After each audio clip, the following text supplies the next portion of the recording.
In this video, let's talk about Blackmagic's new URSA Cine 12K camera. Real quick, you're watching VP Land. Special thanks to our sponsors, Blackmagic and Atomos, for helping make our NAB coverage possible.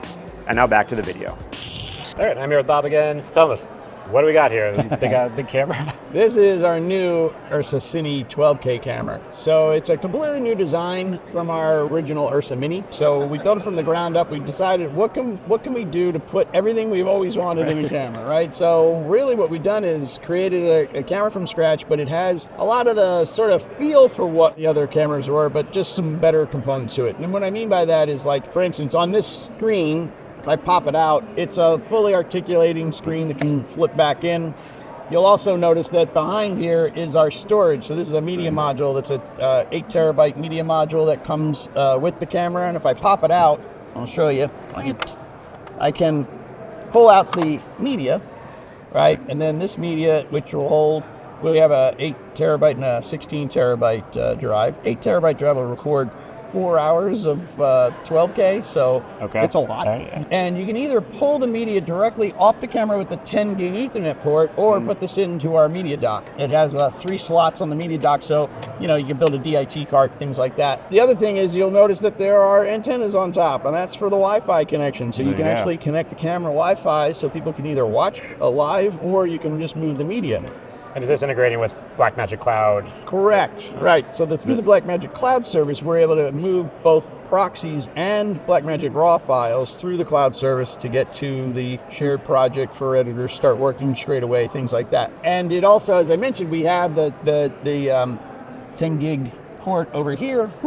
10 gig Ethernet port. We also have the ability to tether a drive in the back for USB recording if you want to go to the disk. Also, you could tether a phone if you want to use that to provide your internet connection. And then this is our focus station. So on the other side, this is from like the original URSA, we had this.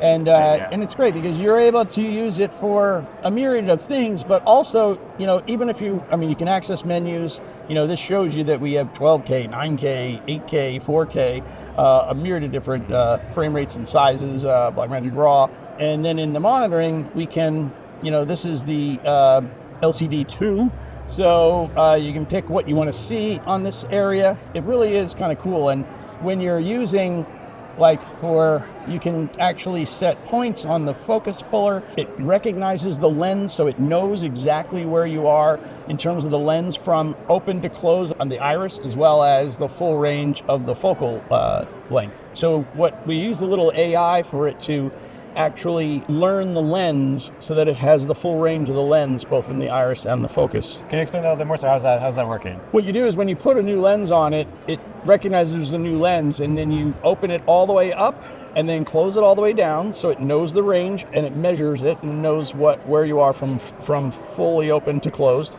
And then also on the full range of your focus. So then it gives you that full range in measurement, so you're able to set points and things like that. So is this if the lens isn't providing metadata, or just it doesn't? Right. Okay. It doesn't matter whether it does or it doesn't. We're able to exude it through a little AI doing this software. Calibration the first time. Correct. Do you have to do that every time you put the lens on? Does it remember your lenses? You can save settings and things like that. So it's, but it was clever, obviously, because otherwise you'd have to load in every time you want to use a lens. But in this case, we have some extra connectors, so depending on the lens, whatever it has, you can plug them in. But this is actually the locking USB-C connector for the new URSA Cine Viewfinder. And if I spin this back, we'll show you that the new Viewfinder is a new design for us. So it goes out on an arm here so that you can move it around, so it's a lot more flexible than the original design. And I think the other thing that is kind of cool is that we're going to sell the camera with the whole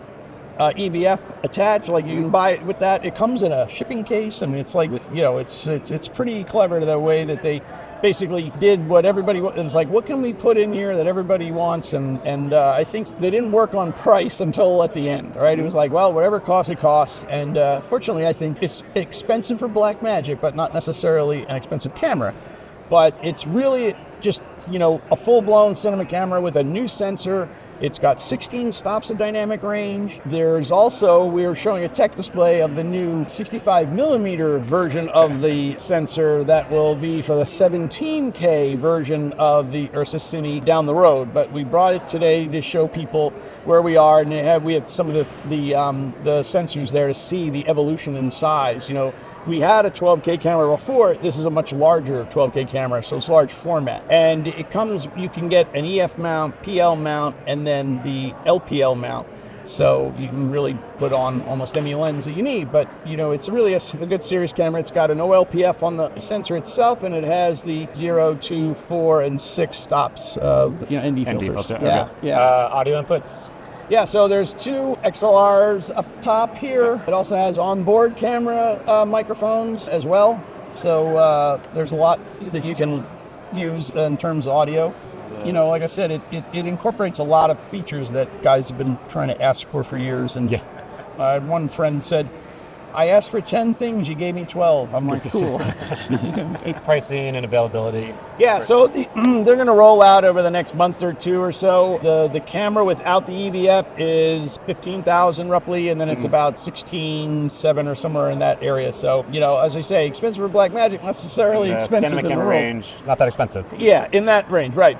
For us it is, but, you know, and again, I think obviously it's a very serious camera that can shoot, you know, some crazy resolutions, but, you know, it's always great to be able to derive smaller images from the larger sensor, and even the larger sensor is good for like virtual background production and things like that, where you can fill screens with. Yeah, I was gonna ask, what are some of the applications you've seen with the 12K? Because you had the previous 12. Right. Wait. Yeah, there's there's my case mixed well, up. the URSA Mini 12K, which Yes. was the original, right?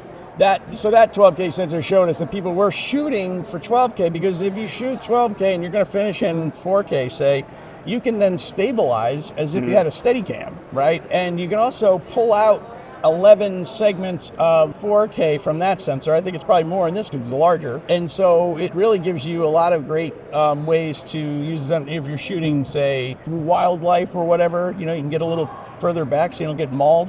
But, you know, but still get good images by zooming in, and because you're not really zooming in, you're just kind of pulling out that segment of 4K from it. So there are some great uses, and people picked up on that pretty early, and so that's why we knew we could continue along this line, because you don't have to shoot in 12K if you don't want. You can shoot 8K or 4K at the full sensor, because it is our sensor, and it's non-Bayered, it's, you know, our own design, and same with the new upcoming 17K.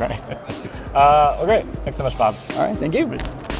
And that is it for this episode. Be sure to check out the rest of our NAB coverage over here at this playlist, and hit the subscribe button for more videos like this. Thanks for watching. I will catch you in the next episode.